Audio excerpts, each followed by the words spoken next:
Anda masih menyaksikan City Today dan kali ini saya sudah ditemani dengan partner saya. Hai Camar. Halo Galuh, luar biasa. Hari ini kita sudah menuju ke penghujung akhir tahun dan tentunya ada sejumlah persiapan yang dilakukan ya Galuh ya. Kalau Galuh ini sudah siap-siap kemana nih? Saya siap-siap untuk bekerja dan liputan menyambut pergantian tahun baru di sejumlah wilayah di wilayah DKI.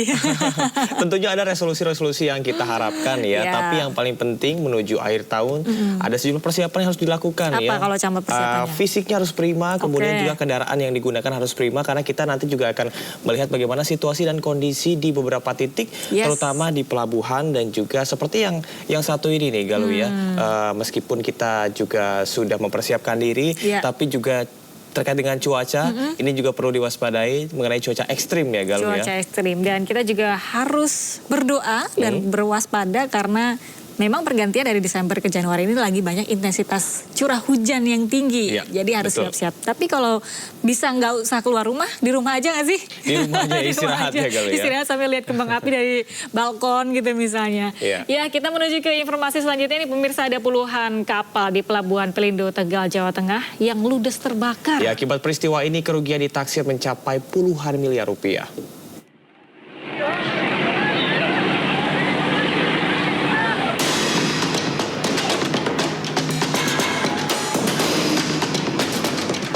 Dua kapal di Pelabuhan Pelindo, Tegal, Jawa Tengah ludes terbakar. Kebakaran terjadi sejak Jumat dini hari dan hingga Jumat sore, tim damkar gabungan masih melakukan pemadaman dan pendinginan. Meski kebakaran sudah berhasil dilokalisasi, namun masih terdapat sejumlah titik api. Dalam proses pemadaman, belasan mobil pemadam kebakaran dari sejumlah instansi dan mobil meriam air Polres Tegal diterjunkan. Terkait peristiwa tersebut, Kepala Kantor Kesehatan Bandara dan Otoritas Pelabuhan Tegal kelas 4 Sumartono menyayangkan tidak adanya anak buah kapal yang berjaga di kapal yang ditinggalkan di dermaga. Hal tersebut dinilai dapat meminimalisasi kebakaran yang terjadi. Kalau kaitannya dengan safety keselamatan Pak ya. Kapal tersebut memang mungkin seharusnya sesuai dengan SOP standar bahwa kapal tersebut memang harusnya dijaga ya oleh salah satu kru kapal. Orang kapal harus ada standby di atas kapal.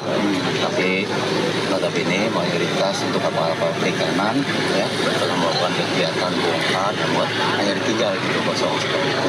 Itu karena kita tidak tahu terjadi kebakaran seperti ini. Sementara itu, akibat peristiwa ini, kerugian ditaksir mencapai puluhan miliar rupiah. Polisi masih melakukan penyelidikan guna mengetahui penyebab kebakaran kapal dengan meminta keterangan sejumlah saksi. Dari Tegal, Jawa Tengah, Yunibar, iNews melaporkan. Juga akibat pencabutan spanduk ucapan Natal, dua kelompok organisasi masyarakat terlibat bentrok di Medan Belawan, Kota Medan, Sumatera Utara. Ya, akibat penyerangan, seorang anggota ormas menderita luka aniaya dan juga luka-luka aniaya dengan senjata tajam.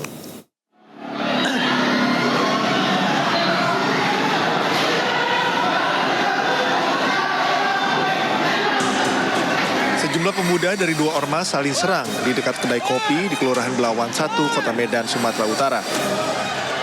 Akibat penyerangan, seorang anggota ormas menderita luka serius di bagian tangan akibat terkena serangan senjata tajam. Pasca viralnya video, aparat Satreskrim Polres Pelabuhan Belawan menangkap 4 orang anggota ormas yang melakukan penyerangan. Diketahui bentrokan dua ormas dipicu aksi pencopotan spanduk ucapan Natal milik salah satu ormas oleh ormas yang bertikai. Tak terima dengan aksi ini, puluhan anggota ormas pun terlibat aksi penyerangan.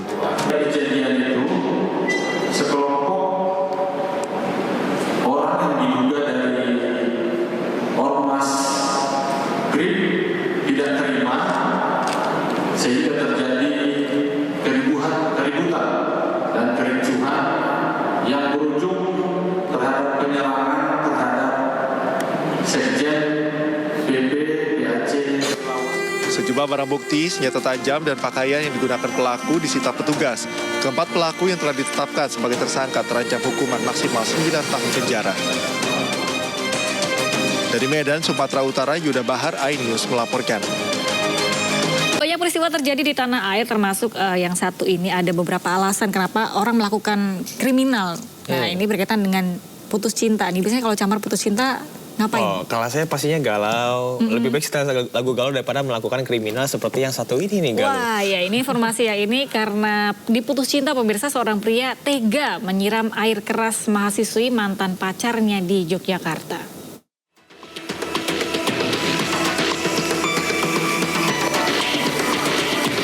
Dua pria, D 25 tahun dan S 26 tahun, diringkus petugas Satreskrim Polresta Yogyakarta lantaran terlibat aksi penyiraman air keras terhadap Natasha Hutagalung, 23 tahun, mahasiswi sebuah perguruan tinggi swasta di Yogyakarta. Akibat insiden ini, korban menderita luka cukup parah di bagian wajah dan tubuh bagian atas. Hasil pemeriksaan, pelaku tak terima cintanya diputus korban. Untuk membalas sakit hatinya, ia membayar pelaku S yang dikenal melalui media sosial sebesar 7 juta rupiah untuk menyiram air keras ke korban. Pelaku B mengaku sebagai seorang wanita yang dikhianati suaminya saat berkomunikasi dengan pelaku S melalui pesan singkat. Mantan pacar ini menghubungi lewat WA kepada eksekutor, pada si S ini pelaku, bahwa korban ada di kos untuk persiapan ke gereja. Karena pintunya kos itu agak terbuka, pelaku langsung membuka pintu itu dan melihat si korban itu sedang selesai mandi. Selesai mandi menggunakan handuk, sedada gini, langsung tidak ada kata apa-apa, langsung disiramkan air keras itu. Kini pelaku dijerat pasal berlapis dengan ancaman hukuman maksimal 12 tahun penjara. Sementara korban masih menjalani perawatan intensif di RSUP Sarjito, Yogyakarta. Dari Yogyakarta, Heru Triyoko Ainus melaporkan. Akhirnya upaya pencarian hari keempat balita yang hanyut di kawasan Wiyung, Surabaya membuahkan hasil. Ya, jasad anak ini bernama Rizky ditemukan di rimbunan tanaman eceng gondok yang dibersihkan dengan alat berat di area Sungai Wiyung, Jembatan SMP 34, Jalan Wiyung Pratama, Surabaya, Jumat siang.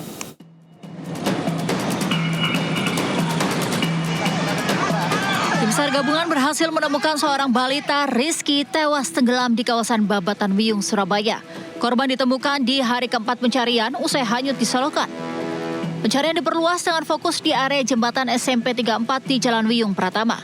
Rizky ditemukan saat alat berat melakukan pembersihan tanaman eceng gondok. Jasad Rizky tersangkut di tengah eceng gondok. Tim SAR bersama polisi pun langsung mengevakuasi korban. Usai tim Inafis Polrestabes Surabaya melakukan identifikasi, jasad Rizky kemudian dibawa ke Rumah Sakit Dr. Sutomo Surabaya untuk dilakukan otopsi. Keluarga korban tak kuasa menahan tangis usai jasad Rizky ditemukan. Selanjutnya, Rizky akan dimakamkan di rumah orang tua kandungnya di Pasuruan, Jawa Timur. Pada pukul kurang lebih 14.00 ditemukan di jembatan SMP 34. Dan juga posisi dari Royal sebelah kiri sungai. Sebelumnya, sekelompok bocah terekam CCTV saat asik mandi hujan di kawasan Babatan Gang 2 F Wiyung, Surabaya. Tiba-tiba korban 3,5 tahun tercebur ke dalam selokan yang tengah meluap. Akibatnya korban hanyut dan tenggelam di saluran air. Dari Surabaya, Jawa Timur, Hari Tambayong Ayus melaporkan.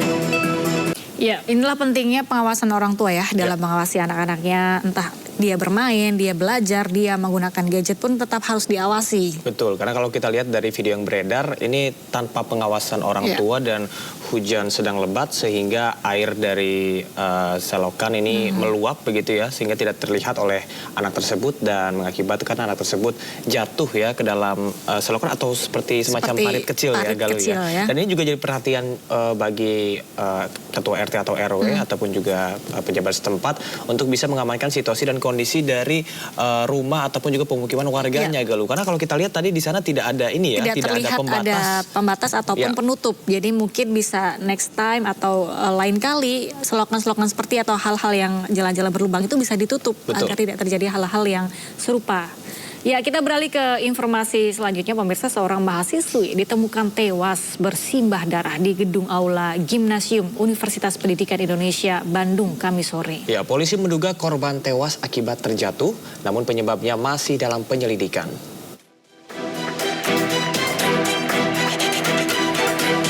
Seorang mahasiswi aktif Universitas Pendidikan Indonesia Bandung, Jawa Barat ditemukan tak bernyawa dengan kondisi bersimbah darah pada Kamis sore. Dugaan sementara korban terjatuh dari lantai 2 tribun penonton aula Gimnasium UPI. Namun pihak kepolisian masih melakukan penyelidikan penyebab korban terjatuh. Penyelidikan sendiri dilakukan dari mulai pemeriksaan saksi, rekan korban dan juga pihak kampus. Jasad korban langsung dibawa ke rumah sakit Sartikasi untuk pemeriksaan forensik. Betul telah terjadi temu mayat yang diperkirakan anak ini jatuh dari lantai 2. Mungkin untuk hal-hal lain kita masih dalami untuk kasus ini sampai benar-benar terang perkara ini baru nanti kita sampaikan kembali. Sementara pihak kampus UPI saat dihubungi melalui telepon membenarkan mahasiswinya telah ditemukan tewas di area kampus. Saat ini mereka juga sudah berkoordinasi dengan kepolisian untuk mengetahui penyebab tewasnya mahasiswi mereka.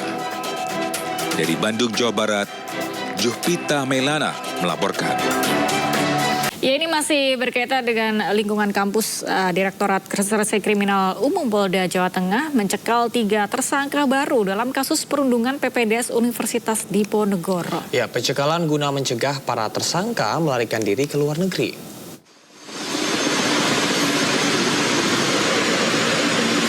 Polda Jawa Tengah telah menetapkan 3 tersangka dalam kasus kematian Dr. Aulia Risma Lestari, mahasiswi program pendidikan dokter spesialis anestesi Universitas Diponegoro Semarang.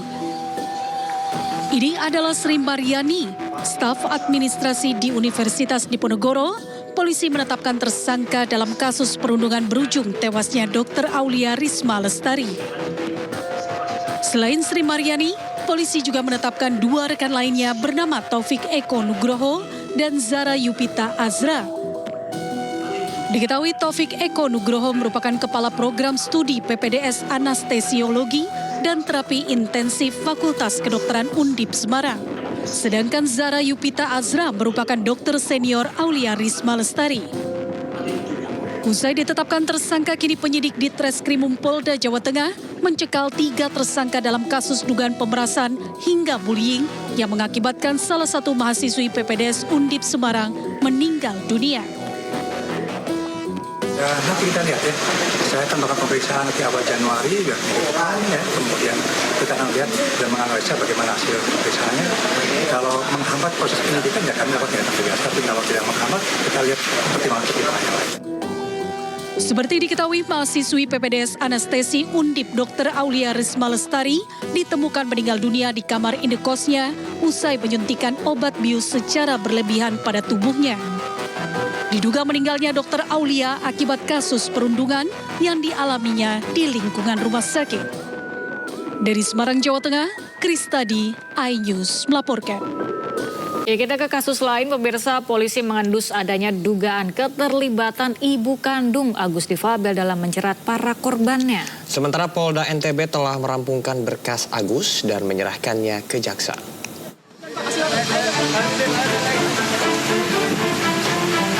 Penanganan kasus pelecehan seksual Agus Difabel terus bergulir.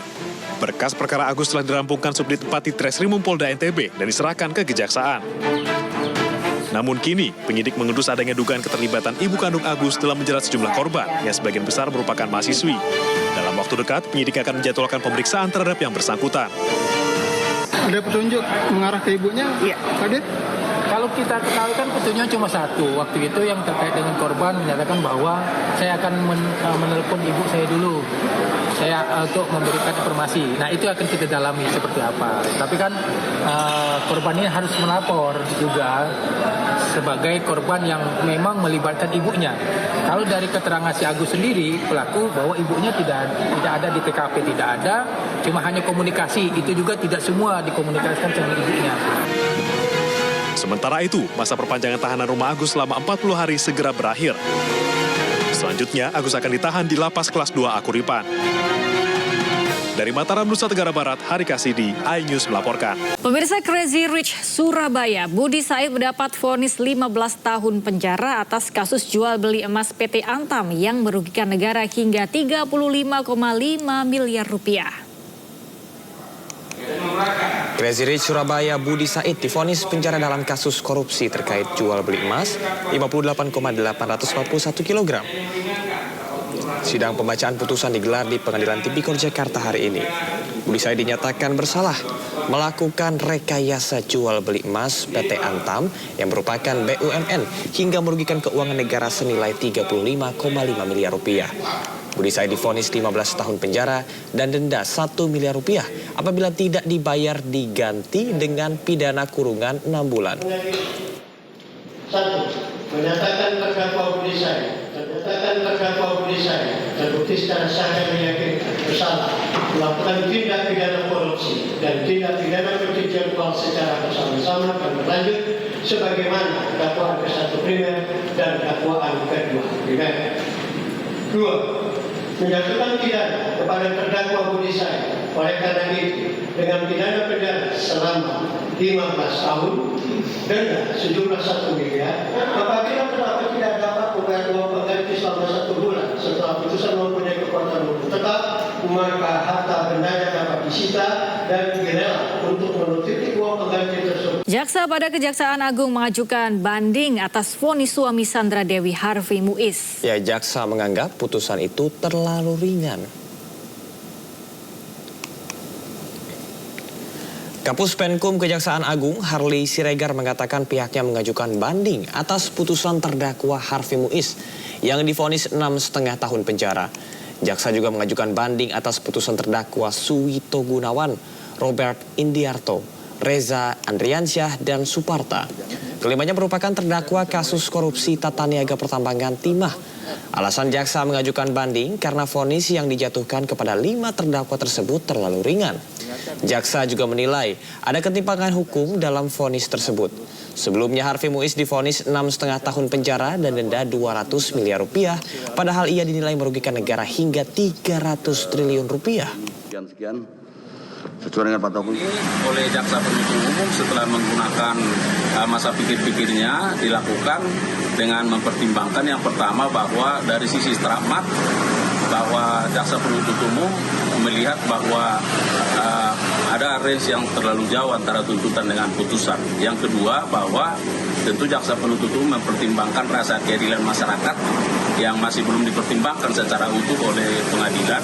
Dan yang ketiga terkait dengan unsur kerugian keuangan negara. Kita tahu bahwa di sana ada kerugian lingkungan sehingga kerugian keuangan negara yang masih sangat besar, ya 300 triliun ya lebih, dan pengadilan oleh jaksa penuntut umum melihat belum mempertimbangkan mengenakan terkait dengan uang pengganti yang sesuai terhadap para Terima kasih Anda masih di Sindo Today. Pemirsa, korban luka kecelakaan tol Cipularang masih dirawat di Rumah Sakit Abdul Rozak Purwakarta, Jawa Barat. Kecelakaan yang terjadi di kilometer 80 ini menewaskan 2 orang serta mengakibatkan 25 lainnya terluka.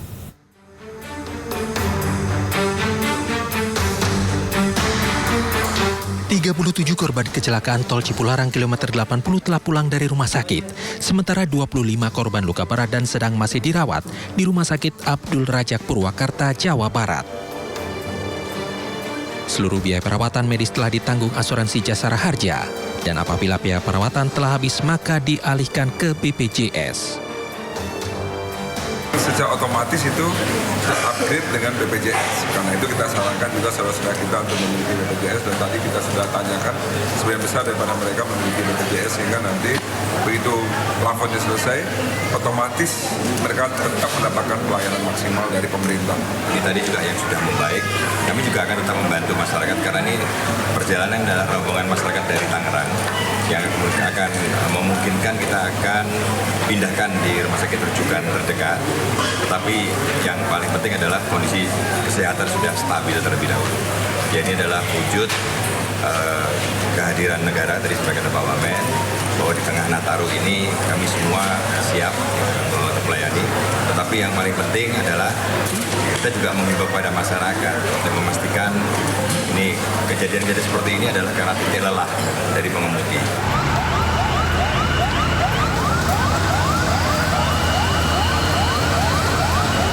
Sebelumnya bus yang mengangkut rombongan peziarah menabrak truk di ruas tol Cipularang kilometer 80 Purwakarta, Jawa Barat.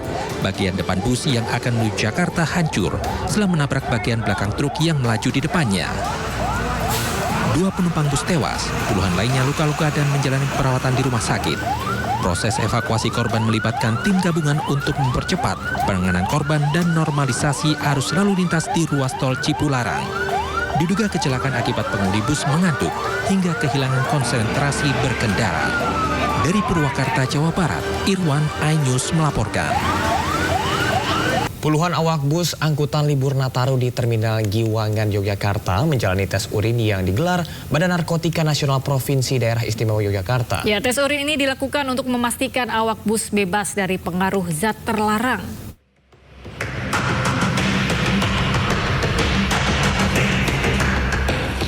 Puluhan awak bus angkutan libur Natal dan Tahun Baru di Terminal Giwangan, Yogyakarta menjalani tes urin yang digelar Badan Narkotika Nasional Provinsi Daerah Istimewa Yogyakarta.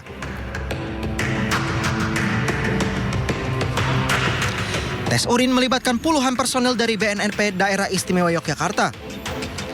Setiap awak bus yang hendak berangkat dari Terminal Giwangan, Yogyakarta wajib menjalani tes sebagai upaya untuk memberikan rasa aman dan nyaman kepada para penumpang moda transportasi darat, khususnya bagi para pemudik Natal dan Tahun Baru. Kita ingin meyakinkan bahwa para awak pengemudi kendaraan umum yang melayani masyarakat dalam rangka kegiatan Natal dan Tahun Baru ini betul-betul mereka tidak dalam pengaruh narkoba, sehingga jika mereka tidak terpengaruh narkoba, semoga keselamatan masyarakat dalam rangka memperingati Natal dan Tahun Baru ini bisa kita wujudkan bersama. Dalam tes urin ini, petugas memeriksa kandungan zat terlarang. Hasilnya seorang staf PO bus dinyatakan positif. Saat diperiksa, yang bersangkutan mengaku bukan pengemudi dan mendapat obat secara resmi dari resep dokter jiwa. Sementara itu, pihak BNNP Daerah Istimewa Yogyakarta akan terus memantau dan mengawasi awak bus dengan pelaksanaan tes urin tanpa pemberitahuan. Dari Yogyakarta, Heru Trijoko, iNews melaporkan. Dan pemirsa, saatnya kita simak pantauan arus lalu lintas. Kami sudah terhubung dengan Brigadir Medina dari NTMC Polri yang kini berada di kawasan Simpang Cikopo, Jawa Barat. Ya, halo Brigadir Medina, bagaimana pantauan arus lalu lintas dari tempat Anda melapor? Baik, terima kasih rekan Galuh dan Jamar dan juga selamat pagi pemirsa. Masih dalam suasana libur Natal dan Tahun Baru 2025, kami akan menginformasikan kondisi arus lalu lintas langsung dari kawasan Gerbang Tol Cikopo, Jawa Barat. Di mana menurut pantauan udara kami, arus lalu lintas pada pagi hari ini terbilang cukup ramai dan juga lancar dari berbagai arahnya. Dan untuk kondisi terkini di ruas jalur alternatif, tepatnya di arteri selepas keluar dari Gerbang Tol Cikopo yang akan mengarah ke Purwakarta, juga dalam kondisi ramai lancar dan hanya terlihat adanya peningkatan volume kendaraan dan mengalami antrian di lajur 1 dari arah Jomin yang akan masuk menuju Tol Cikopo. Kami menghimbau bagi Anda para pemudik lokal maupun dari luar yang menuju kawasan wisata di Purwakarta ini tetap dalam kondisi berkonsentrasi dan antisipasi banyaknya kendaraan bermuatan berat dengan tidak mendahului dari arah lajur sebelah kiri yang melintasi Jalan Raya Cikopo ini untuk menuju kawasan industri. Dan beberapa kendaraan wisatawan berplat luar Purwakarta juga sudah melintasi jalur alternatif ini yang akan menuju ke arah Simpang Sadang dengan tujuan Bandung. Kami menghimbau kepada Anda para wisatawan yang menggunakan kendaraan roda 2 agar selalu mengecek kelengkapan kendaraan Anda dan tidak membawa penumpang lebih dari 1. Untuk situasi arus kendaraan dari ruas tol yang keluar melalui Tol Cikopo dan yang akan menuju Pantura, saat ini dalam situasi relatif lancar dengan didominasi oleh kendaraan pribadi, roda 4 dan juga kendaraan bermuatan berat. Kami menghimbau untuk mengantisipasi adanya pertemuan arus kendaraan dari arah Simpang Sadang yang akan menuju Simpang Jomin selepas keluar dari Tol Cikopo. Dan perlu kami himbau kembali bahwa di kawasan ini merupakan terminal bayangan sehingga banyak angkutan umum lokal dan juga angkutan antar kota yang seringkali menaik turunkan penumpang di kawasan ini serta banyaknya aktivitas masyarakat yang berlalu lalang untuk menyeberang sehingga tetap perhatikan batas aman kecepatan kendaraan Anda. Dan pemirsa, berdasarkan data INMS Korlantas Polri, angka kecelakaan lalu lintas di seluruh Indonesia selama 1 kali 24 jam terjadi sebanyak 286 kasus laka lantas dengan rincian 35 meninggal dunia, 46 luka berat dan 388 luka ringan. Dari 286 kasus laka lantas tersebut, 67% terjadi pada waktu siang hari. Kami menghimbau kepada Anda para pengendara agar selalu berhati-hati dalam berlalu lintas dan tetap menjadikan keselamatan sebagai kebutuhan Anda. Dan pemirsa, bagi Anda yang ingin mengupdate informasi selengkapnya seputaran arus lalu lintas, kami siap melayani Anda di 1500669 ataupun melalui SMS kami di 9119. Demikian dapat kami informasikan langsung dari kawasan Getol Cikopo, Jawa Barat. Semoga bermanfaat. Selamat pagi dan salam presisi. Silakan kembali ke studio. Baik, terima kasih Brigadir Medina atas laporannya dari kawasan Simpang Cikopo, Jawa Barat. Selamat bertugas kembali dan salam presisi. Dan pemirsa, kita ke informasi selanjutnya. Di masa libur Natal 2024 serta Tahun Baru 2025, stasiun kereta cepat Wush di Halim Perdana Kusuma, Jakarta Timur ramai calon penumpang. Selama masa angkut Nataru, PT KCIC menambah fasilitas seperti helpdesk untuk membantu perjalanan calon penumpang. Lebih dari 260.000 tiket ludes terjual dalam momen libur Natal dan Tahun Baru 2024-2025. Jumlah ini diprediksi melonjak hingga pergantian Tahun Baru.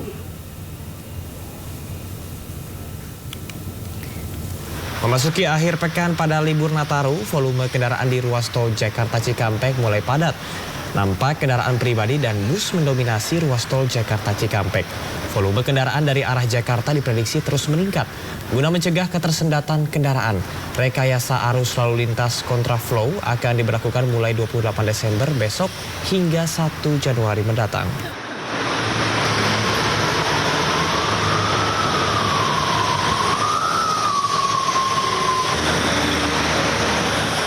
Memasuki akhir pekan pada libur Nataru, sebanyak 24.423 calon penumpang melakukan keberangkatan melalui stasiun Pasar Senen, Jakarta Pusat. Para penumpang kereta api menuju sejumlah destinasi favorit seperti Yogyakarta, Surabaya, Purwokerto, dan Semarang. Jumlah ini diprediksi akan terus bertambah. Diketahui para penumpang sengaja memilih berlibur menggunakan kereta api untuk efisiensi waktu dan harga yang terjangkau.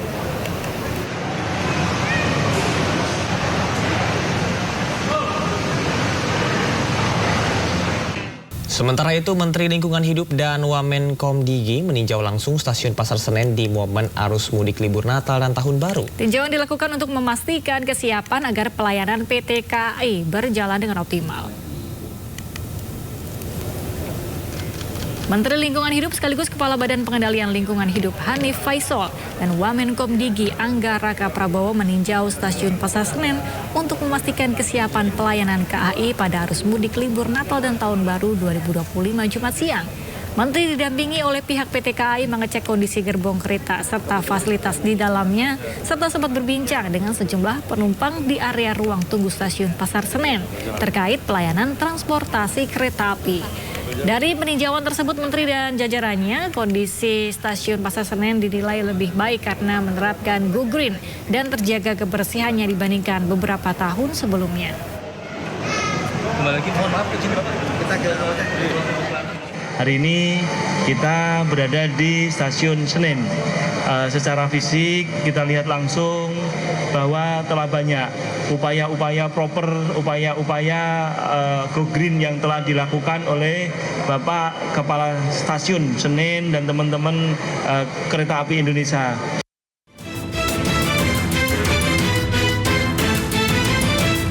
Pemprov DKI Jakarta melalui Dinas Perhubungan Dishub akan menggratiskan seluruh moda transportasi umum yang dikelola pemerintah daerah seperti Transjakarta, MRT, dan LRT pada 31 Desember 2024 dan 1 Januari 2025. Kebijakan itu diterapkan untuk mendukung pesta pergantian tahun baru 2025. Berikut jam operasional MRT, Transjakarta, dan LRT saat malam tahun baru 2025.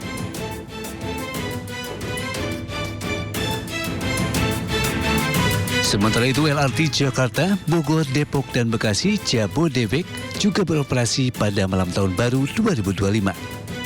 Berikut jam operasional LRT Jabodebek. Sedangkan kereta rel listrik KRL Jabodetabek akan beroperasi selama 24 jam pada malam tahun baru 2025 nanti. Dan berikut jadwal operasional KRL Jabodetabek pada malam tahun baru 2025. Tujuan menambah jam operasional KRL Jabodetabek adalah untuk memberikan akses transportasi bagi masyarakat yang ingin merayakan malam tahun baru, sehingga masyarakat tidak akan kehabisan transportasi umum. Diperkirakan pada malam tahun baru ada pergerakan masyarakat ke pusat-pusat keramaian di ibu kota, seperti kawasan Monumen Nasional, Jalan Sudirman, hingga Gelora Bung Karno. Tim Liputan iNews melaporkan. Pemirsa, kericuhan terjadi saat mahasiswa menggelar unjuk rasa menolak kebijakan PPN 12% di kawasan Patung Kuda, Jakarta. Mahasiswa yang tergabung dalam Badan Eksekutif Mahasiswa Seluruh Indonesia terlibat aksi saling pukul dengan polisi saat unjuk rasa tolak pajak pertambahan nilai naik 12% di Patung Kuda Monas, Jakarta Pusat. Hal ini berawal saat mahasiswa enggan membubarkan diri hingga batas waktu penyampaian pendapat Sabtu malam. Polisi akhirnya mengerahkan meriam air untuk membubarkan mahasiswa.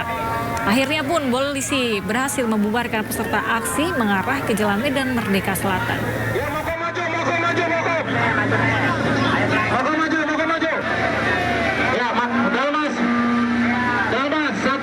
Pemirsa, 10.000 buruh PT Sritex menyatakan siap melakukan aksi demonstrasi di Jakarta. Ya, rencana itu sebagai bentuk protes sekaligus meminta perhatian pemangku kebijakan. Yang berjalan sampai dengan hari ini tidak selayaknya, tidak sepatutnya. Serikat Pekerja Sritex Group menyatakan siap berangkat ke Jakarta untuk melakukan aksi unjuk rasa. Rencananya mereka akan meminta pemangku kepentingan agar membantu kelangsungan produksi Sritex dan mengembalikan pekerjaan para buruh. Hal ini dilakukan sebagai buntut gagalnya upaya hukum peninjauan kembali yang diajukan PT Sritex atas putusan pailit Mahkamah Agung. Akibatnya, sebagian bahan produksi disegel oleh kurator dan menyebabkan aktivitas produksi terhenti. Pada saat PK ini sudah dilayangkan upaya hukum PK, tapi kan kasasi sudah diputuskan, maka kan proses kepailitan ini kan terus berjalan. Maka upaya untuk melakukan penyegelan dan itu yang sebetulnya tidak kami inginkan dulu untuk saat ini, maka Manajemen Sritex mengatakan tidak bisa mencegah para buruh menyampaikan aspirasinya ke Jakarta. Diputuskan pailit, ingkrah, ini kalian juga resah. Jadi mereka juga inginnya gimana kalau demo dan sebagainya. Tapi kami dari pihak perusahaannya nggak usah demo keluar rame-rame dulu, difasilitasi dulu sini. Makanya tadi kita adakan loh, kita adakan kegiatan tadi untuk penyampaian aspirasi. Ia juga memastikan bahwa rencana aksi ke Jakarta adalah aspirasi buruh yang ingin mendapat kepastian dalam kelangsungan bekerja di Sritex tanpa ada ancaman PHK. Dari Sukoharjo, Jawa Tengah, Joko Piroso, iNews melaporkan. Ya, selama libur Natal 2024 terjadi peningkatan jumlah penggunaan LRT Jabodebek hingga 46,9% atau mencapai 92.000 lebih pengguna. Ya, adapun pada malam pergantian tahun baru mendatang, LRT Jabodebek akan menambah 36 perjalanan hingga tengah malam. Selama libur Natal 2024, LRT Jabodebek mencatat adanya jumlah kenaikan pengguna hingga 46,9% atau mencapai 92.000 lebih pengguna LRT Jabodebek. Manajer Public Relation LRT Jabodebek Mahendro Terang Bawono mengatakan pihaknya telah mengoperasikan 540 perjalanan selama tanggal 25 hingga 26 Desember 2024 atau naik 35% dibandingkan tahun 2023. Selain itu, guna dapat memberikan pelayanan terbaik selama masa periode Nataru, jumlah perjalanan LRT Jabodebek akan ditingkatkan 41,36% menjadi 5.500 lebih perjalanan. Sebagai bentuk komitmen kami, jumlah perjalanan pun kami meningkatkan hingga 5.598 perjalanan, naik 41,36% dibanding periode sebelumnya. KAI juga akan memperpanjang jam operasional LRT Jabodebek pada tanggal 31 Desember tahun 2024 untuk memberikan pelayanan terbaik bagi masyarakat yang hendak menggunakan LRT Jabodebek untuk menikmati malam tahun barunya. Mahendro memastikan selain meningkatkan jumlah perjalanan pada malam pergantian akhir tahun pun akan dioperasikan LRT Jabodebek hingga tengah malam. Dengan penambahan 36 perjalanan khusus pada malam pergantian tahun, sehingga nantinya akan terdapat 384 perjalanan LRT Jabodebek yang disiapkan guna melayani kebutuhan masyarakat.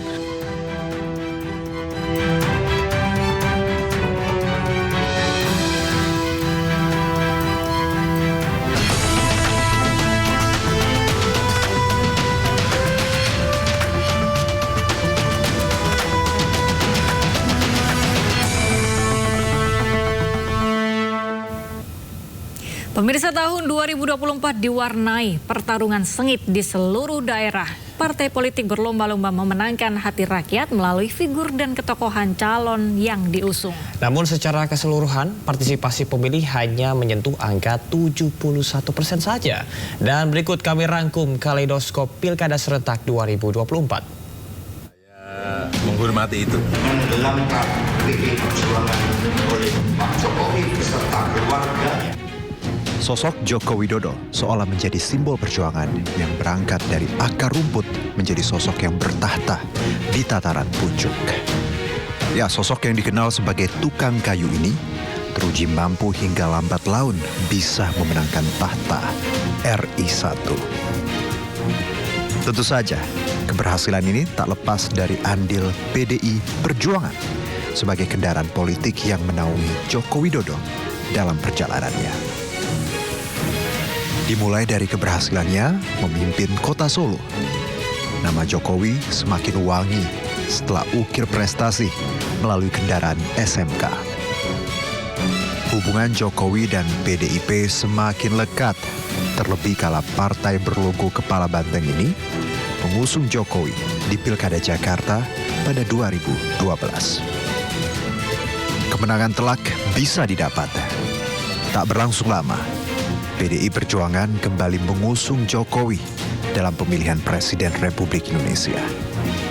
Bak gayung bersambut, Jokowi yang diusung PDI Perjuangan bisa dengan mudah merangkul hati rakyat hingga akhirnya Jokowi terpilih menjadi Presiden Republik Indonesia. 2019, kemenangan Jokowi kembali terulang.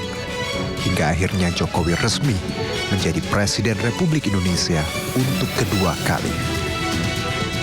Dalam perjalanan ini, PDI Perjuangan masih utuh mendampingi dan mendukung program Jokowi. Namun, rupa-rupanya, dinamika politik yang terjadi berkata lain.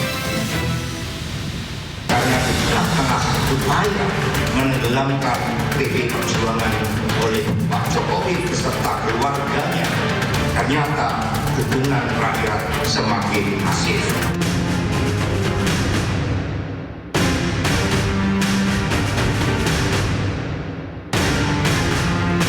Ya pemirsa, yang dulu disayang akhirnya dibuang. PDI Perjuangan resmi memecat Presiden ke-7 Republik Indonesia, Joko Widodo, dari keanggotaan partai. Anak serta menantu Jokowi, Gibran Rakabuming Raka, dan Bobi Nasution juga turut dipecat dari keanggotaan partai. Pemecatan ketiganya diumumkan langsung oleh Ketua DPP PDI Perjuangan Bidang Kehormatan Komarudin Watubun. Presiden ke-7 Republik Indonesia Joko Widodo menghormati keputusan PDI Perjuangan yang memecatnya dari keanggotaan partai. Mas Gibran sama Mas Bobi. Ya, enggak apa. Artinya saya menghormati itu. Dan saya tidak dalam posisi untuk membela atau memberikan penilaian ya, karena keputusan itu sudah terjadi. Nanti waktu yang akan mengujinya. Sementara Wali Kota Medan, Bobi Nasution, enggan menanggapi pemecatannya dan tak mau berkomentar banyak. Pak, tanggapannya gimana PDIP, Pak? Tanggapan dari PDIP, Pak? Sedikit. Udah apa ya? Yang menarik, Wakil Presiden Republik Indonesia, Gibran Rakabuming Raka, justru menanggapi santai pemecatan dirinya sebagai kader PDI Perjuangan. Putra sulung Jokowi itu bahkan menyinggung pemecatan dirinya dengan guyonan satir saat memberikan sambutan pada acara pelantikan pengurus Pusat Pemuda Katolik. Pertama-tama saya ucapkan selamat kepada ketua dan seluruh jajarannya yang baru saja dilantik pada malam hari ini. Jadi sebenarnya Mas Gusma ini senasib dengan saya. Baru saja dikeluarkan dari partai.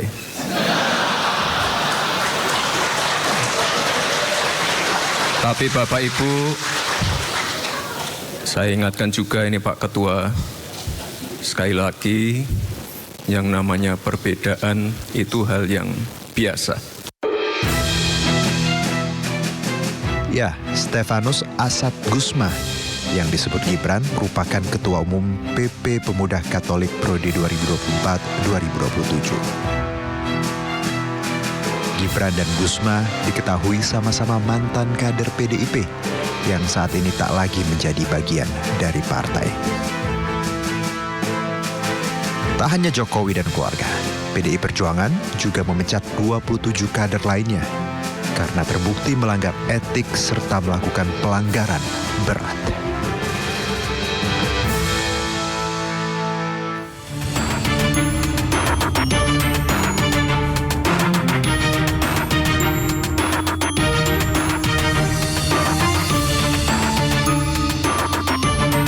Majunya Muhaimin Iskandar sebagai cawapres mendampingi Anies Baswedan menjadi salah satu manuver politik yang mengejutkan masyarakat. Seperti kita ketahui, Caimin sebelumnya digadang-gadang menjadi bakal cawapres untuk Prabowo. Bahkan PKB menjadi salah satu partai yang didapuk oleh koalisi Kim untuk membentuk koalisi besar dengan mengajak Demokrat bergabung. Kebersamaan yang diawali oleh KIB maupun KKIR ini menjadi sangat strategis. Namun karena lama Prabowo memutuskan siapa cawapresnya dan melihat adanya pecah kongsi Nasdem dan Demokrat, Caimin yang dimandat pada muktamar PKB harus jadi cawapres, langsung bermanuver ke koalisi perubahan dengan Nasdem dan PKS. Gayung bersambut, Nasdem sepakat dengan PKB untuk mengusung Caimin jadi cawapres Anies Baswedan. Tanggal 2 September 2023, Caimin dideklarasikan menjadi cawapres untuk Anies Baswedan dengan didukung koalisi perubahan Nasdem, PKB, dan PKS.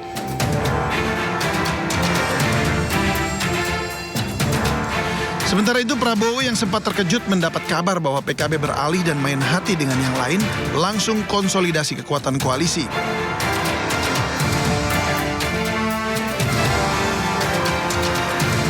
Saat itu Demokrat yang dikecewakan Nasdem langsung merapat ke koalisi Indonesia Maju, memperkuat koalisi Indonesia Maju walau tak berharap dapat posisi cawapres. Gerindra dan Golkar tampak tak terburu-buru menetapkan siapa bakal cawapres mendampingi Prabowo Subianto. Hal ini menunjukkan bahwa ada yang ditunggu. Salah satunya adalah putusan MK terkait syarat umur capres-cawapres dan undang-undang pemilu yang mengubah syarat berpengalaman sebagai kepala daerah. Setelah putusan MK, Golkar dengan cepat langsung meminang Gibran Rakabuming Raka menjadi bakal calon wakil presiden yang diusung dari Partai Golkar. Dan 2 hari setelahnya, koalisi Indonesia Maju yang di dalamnya terdiri dari Gerindra, Golkar, PAN, Demokrat, PBB, Gelora, PSI, dan Garuda langsung mengumumkan Gibran Rakabuming Raka sebagai bakal cawapres mendampingi Prabowo Subianto. Kita telah berembuk secara final, secara konsensus, seluruhnya sepakat mengusung Prabowo Subianto sebagai calon presiden Koalisi Indonesia Maju untuk 2024-2029 dan Saudara Gibran Rakabuming Raka sebagai calon wakil presiden dari Koalisi Indonesia Maju. Saya kira tidak perlu ada pertanyaan lagi. Ini keputusan aklamasi bulat dan konsensus, dan kita siap maju untuk Indonesia maju. Terima kasih.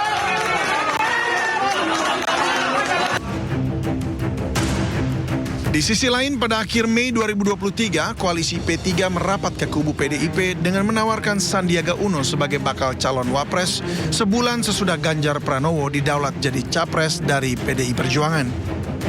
Jadi pesta demokrasi ini kita antarkan oleh partai politik, oleh PDI Perjuangan dan Partai Persatuan Bangunan agar perhelatan pemilu itu dapat dinikmati sebagai pesta demokrasi, bahwa kedaulatan ada di tangan rakyat. Partai politik kami sepakat mengantarkan kedaulatan rakyat itu ke yang sesungguhnya.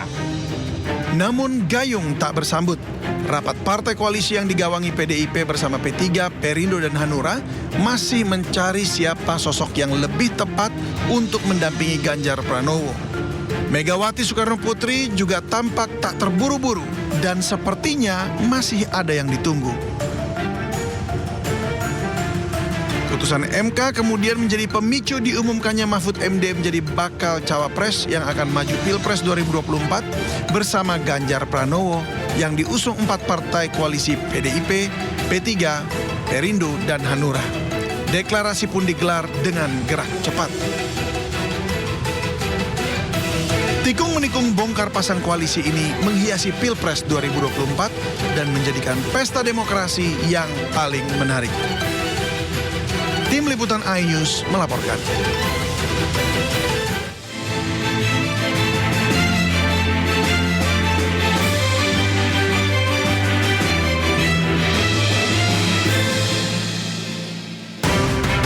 Awal tahun 2024 diwarnai rangkaian kampanye dari masing-masing capres dan cawapres. Mulai dari paslon nomor urut 1 Anies Muhaimin, paslon nomor urut 2 Prabowo Gibran, hingga paslon nomor urut 3 Ganjar Mahfud. Kampanye masing-masing paslon dikemas secara berbeda untuk menarik suara pemilih. Sabtu 10 Februari 2024 merupakan hari terakhir kampanye Pilpres 2024 sekaligus menjadi momen penentuan bagi masing-masing kandidat untuk unjuk kekuatan. Pada hari yang sama, ketiga paslon menggelar kampanye akbar di lokasi berbeda. Pasangan nomor urut 1 Anies Muhaimin menggelar kampanye akbar di Jakarta International Stadium atau JIS dengan mengusung tema Kumpul Akbar Bersatu Berani Berubah. Sementara paslon nomor urut 2 Prabowo Gibran menggelar kampanye akbar di Stadion Gelora Bung Karno, Jakarta dengan mengusung tema Pesta Rakyat. Dan paslon nomor urut 3 Ganjar Mahfud menggelar kampanye akbar yang dikemas dengan tema hajatan rakyat di 2 lokasi, yakni Benteng Fashionberg Solo dan di kawasan Simpang 5 Semarang Tengah. Usai masa tenang selama 3 hari, akhirnya tiba momen yang ditunggu-tunggu, yakni hari pencoblosan pada Selasa 14 Februari 2024. Masyarakat Indonesia ramai-ramai menggunakan hak pilihnya, tak terkecuali ketiga kandidat calon presiden dan wakil presiden. Tak hanya memilih pasangan calon presiden dan calon wakil presiden, masyarakat juga memilih calon legislatif. Rabu 20 Maret 2024, KPU mengumumkan Prabowo Subianto dan Gibran Rakabuming Raka sebagai pemenang Pilpres 2024 berdasarkan rekapitulasi suara nasional. Menanggapi kemenangan Prabowo Gibran, 2 kubu pesaingnya tak tinggal diam. Paslon nomor urut 1 Anies Muhaimin dan paslon nomor urut 3 Ganjar Mahfud mengajukan gugatan perselisihan hasil pemilihan umum atau PHPU. Kedua paslon tersebut meminta MK melakukan pemungutan suara ulang tanpa Prabowo Gibran atau setidaknya tanpa Gibran. Rangkaian sidang perkara sengketa Pilpres 2024 bergulir sejak 27 Maret hingga 5 April 2024. 4 Menteri Kabinet Jokowi bahkan ikut dipanggil Majelis Hakim MK untuk menjadi saksi. Keempat menteri tersebut adalah Menteri PMK Muhadjir Effendi, Menko Perekonomian Airlangga Hartarto, Menteri Keuangan Sri Mulyani, dan Menteri Sosial Tri Risma Harini. Ini menjadi momen bersejarah karena untuk pertama kalinya sidang menghadirkan menteri sebagai saksi. 22 April 2024, MK mengumumkan menolak seluruh permohonan kubu Anies Muhaimin dan Ganjar Mahfud. Setelah melalui tahapan pemilihan umum dan drama sengketa Pilpres 2024 di Mahkamah Konstitusi, KPU akhirnya resmi menetapkan Prabowo Subianto dan Gibran Rakabuming Raka sebagai Presiden dan Wakil Presiden RI terpilih 2024-2029. Ketua KPU RI mengumumkan pasangan Prabowo Gibran unggul dengan perolehan suara sebesar 58,6%. Sementara pasangan Anies Muhaimin menempati posisi kedua dengan 24,9% suara. Disusul pasangan Ganjar Mahfud dengan 16,5% suara. Demi Allah, saya bersumpah. Demi Allah, saya bersumpah. Prabowo Subianto dan Gibran Rakabuming Raka mengucapkan sumpah sebagai Presiden dan Wakil Presiden terpilih Republik Indonesia periode 2024-2029 pada Minggu 20 Oktober 2024. Prabowo dan Gibran mengucapkan sumpah jabatan dalam sidang paripurna MPR RI di Gedung Nusantara Kompleks Parlemen Senayan yang dipimpin Ketua MPR RI Ahmad Muzani. Bismillahirrahmanirrahim. Demi Allah, saya bersumpah akan memenuhi kewajiban Presiden Republik Indonesia dengan sebaik-baiknya dan seadil-adilnya. Demi Allah, saya bersumpah akan memenuhi kewajiban Wakil Presiden Republik Indonesia dengan sebaik-baiknya. Pengucapan sumpah jabatan ini juga menjadi detik pengesahan peralihan kekuasaan dari pemerintahan Joko Widodo kepada Prabowo Subianto. Setelah mengucapkan sumpah, Prabowo menyampaikan pidato pertamanya sebagai Presiden Republik Indonesia ke-8 dengan mengangkat sejumlah poin penting. Saya sudah katakan, kita harus berani menghadapi dan memberantas korupsi dengan perbaikan sistem, dengan penegakan hukum yang tegas, dengan digitalisasi. Insya Allah kita akan kurangi korupsi secara signifikan. Saudara-saudara sekalian, saya telah mencanangkan bahwa Indonesia harus segera swasembada pangan dalam waktu yang sesingkat-singkatnya. Saya yakin paling lambat 4-5 tahun kita akan swasembada pangan. Bahkan kita siap menjadi lumbung pangan dunia.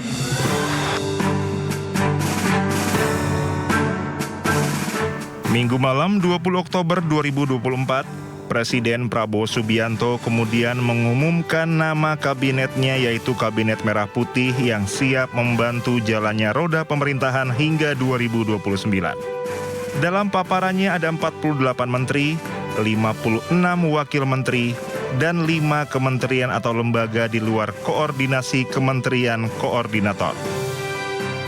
Presiden Prabowo kemudian melantik para menteri dan wakil menterinya di Istana Merdeka Jakarta pada 21 Oktober 2024. Para menteri dan wakil menteri tersebut mengucapkan sumpah yang dipimpin oleh Prabowo. Mereka diikat untuk setia dan berbakti kepada negara. Usai dilantik, seluruh menteri dan wakil menteri mengikuti pembekalan Kabinet Merah Putih yang berlangsung di Akademi Militer Magelang, Jawa Tengah pada 24 Oktober sampai 27 Oktober 2024. Agenda semi-militer ini diklaim sebagai momen untuk menyelaraskan kedisiplinan dan kesetiaan para menteri, wakil menteri, kepala badan, dan utusan khusus pada pemerintahan baru Prabowo Subianto dan Gibran Rakabuming Raka. Tim Liputan iNews melaporkan. Demi Allah, saya bersumpah.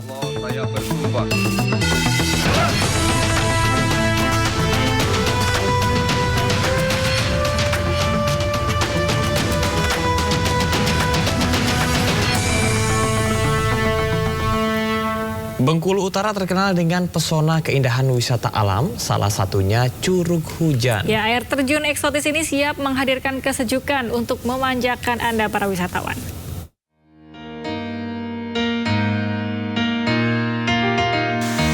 Melalui sela-sela daun bebatuan, butiran air jatuh dari ketinggian. melengkapi nuansa kesejukan air terjun Curug Hujan.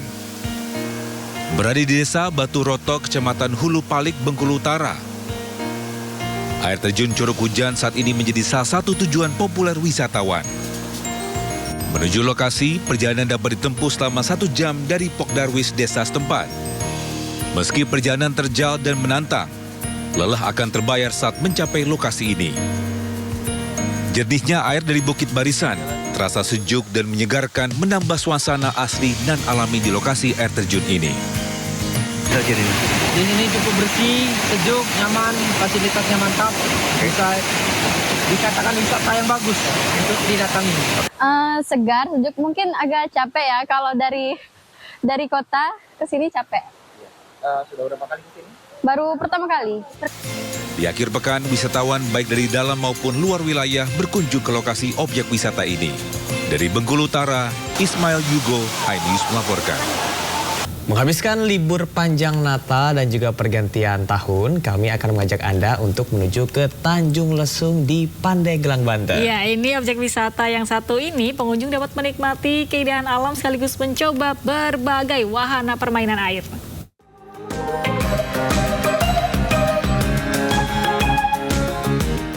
Seperti inilah keseruan yang bisa wisatawan rasakan di objek wisata Tanjung Lesung, Pandeglang, Banten. Di sini pengunjung bisa mencoba beragam permainan air seperti donat boat, jet ski, atau bermain kano. Kawasan Pantai Tanjung Lesung dikenal dengan pantai yang bersih dan jernih dengan ombak yang tenang. Apalagi di kawasan wisata ini sudah dipasang breakwater atau pemecah gelombang laut hingga aman dari terjangan gelombang tinggi. Ini sih. Baru ini. Tapi berenang juga nggak? Iya, berenang. Menurut kalian ini pantai di Tanjung Lesung ini bagus nggak sih? Bagus banget. Jernih bersih ya? Iya. Selain menikmati permainan air yang seru dan memacu adrenalin, wisatawan juga bisa menikmati sunset dan sunrise yang indah. Bagi para wisatawan yang ingin menginap di malam pergantian tahun, pihak Tanjung Lesung juga menyediakan fasilitas kamar penginapan dengan harga terjangkau. Dari Pandeglang, Banten, Iskandar Nasution, iNews melaporkan.